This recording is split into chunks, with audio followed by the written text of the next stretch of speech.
અંદર સામાજિક વિજ્ઞાનની અંદર આપણે એક પોઈન્ટ આવ્યો કે દિશાઓ. તો દિશાઓ આપણે જાણવી ખૂબ જરૂરી છે.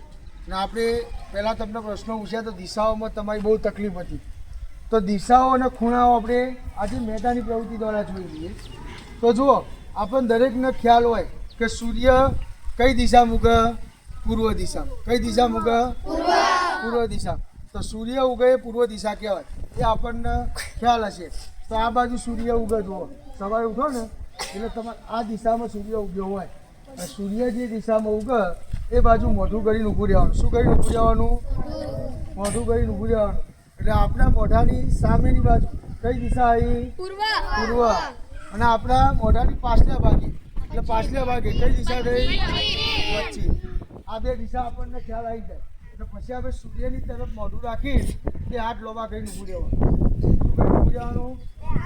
એ હાથ લોબા કરીને ઊભું રહેવાનું. આપણો જે ડાબો હાથ, તમારો ડાબો હાથ હોય એ ઉત્તર દિશા. કઈ દિશા? ડાબા હાથે ઉત્તર દિશા અને જમણા હાથે આ ખાસ યાદ રાખજો. જો આપણે આ રીતે ચોકડી દોરીએ, દોરી. હવે આપણે જોયું કે આ કઈ દિશા હતી? પૂર્વ. કઈ દિશા હતી? એના વિરુદ્ધ સાઈડમાં કઈ આવે? પશ્ચિમ. કઈ આવે? પશ્ચિમ. હવે આપણે જોઈશું આ બાજુ કઈ આવશે? ઉત્તર. અને એના વિરુદ્ધ સાઈડમાં દક્ષિણ. સરસ. આટલું આપણને યાદ રહ્યું. હવે આપણે ખૂણા જોવાના. તો આપણે ખૂણામાં જોઈએ. ખૂણાઓ કેટલા? કયા કયા? વિશાળ, અગ્નિ, નૈઋત્ય અને છેલ્લો વાયવ્ય. આ ચાર ખૂણા આવે. હવે ખૂણા કઈ દિશા વચ્ચે આવશે આપણે જોઈશું. તો પહેલું આપણે શરૂઆત કરીએ અહીંયાથી. ઉત્તર અને પૂર્વ વચ્ચે આ ખૂણો, આ બાજુ એ કયો આવશે? ઈશાન. કયો આવશે? ઈશાન. આ ઈશાન ખૂણો. એનાથી સાઈડમાં આવીશું તો આ બાજુ કઈ હતી દિશા?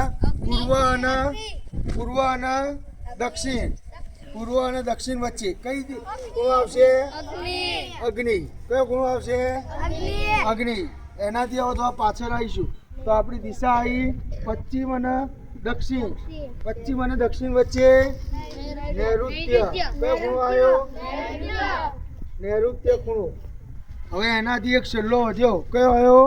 વાયવ્ય. જો આ દિશા આ ખૂણા ખાસ આપણને યાદ છે, એટલા માટે યાદ રાખજો. ખબર પડી જાય. મોઢાની સામે પૂર્વ દિશા, પાછલા ભાગમાં પશ્ચિમ દિશા, ડાબા હાથે ઉત્તર દિશા, જમણા હાથે દક્ષિણ દિશા. ઓકે.